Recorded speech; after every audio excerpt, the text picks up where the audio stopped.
Welcome to Bonds News, your global window into current affairs. 23 Pakistani sailors aboard a vessel recently faced a hijacking by Somali pirates, but were rescued by the Indian Navy. This incident marks the second successful operation by the Indian Navy against pirates, with no casualties reported. The captain and his crew of the Iran-Flagged Vessel Al-Kambar chant, India Zindabad, or Long Live India. मैं आमिर खान हूँ, master हूँ इस launch का। अल इस्लाम board है। 8 दिन है, मैं Iran से निकल के आ रहा था समंदर। मुझे सोमालियों ने आई चेक किया हुआ है। कल दोपहर 3 बजे रात से इंडियन नेवी मेरे पीछे लगी हुई है इमदाद कुमक के लिए। पूरी रात इन लोगों ने मगजमारी की, जोर लगाया सोमालियों से। आज पूरी दिन, अभी दिन की 4 बजे होने वाली है, इंडियन नेवी ने मुझे आज़ाद कर दिया। सोमालियों को निकाल दिया है। अभी मैं आज़ाद हूँ। इंडियन नेवी का शुक्रिया। इंडिया जिंदाबाद। Meanwhile, the Indian Naval Chief says that they have increased the deployment and the number of anti-piracy missions in the Indian Ocean.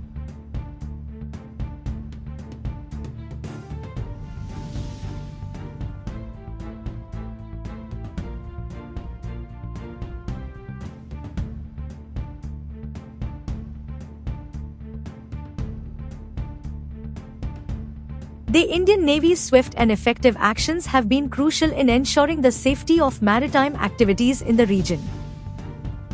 Earlier, there were about 55 ships on average every day.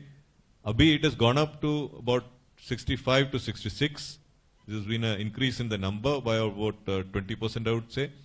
And what are they there for? They are there for, various groupings like the CMF, the anti-piracy escort force of China, the UNAV-4, and so on. So they're all there largely to ensure maritime security. So while they are participating in their own way and they're doing as per their national direction, we are very clear about what we have to do. This is the Indian Ocean. It is named after us. और हम लोग action नहीं लेंगे तो भारतीय नौसेना action नहीं लेगा तो कौन लेगा? So therefore we are very clear कि भारतीय नौसेना will take affirmative action to ensure there is safety and security in the Indian Ocean.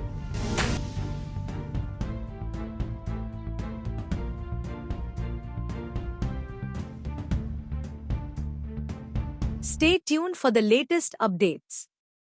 Like, subscribe, and hit the notification bell to never miss a breaking update. Thank you for choosing BGN channel as your source for up-to-the-minute news.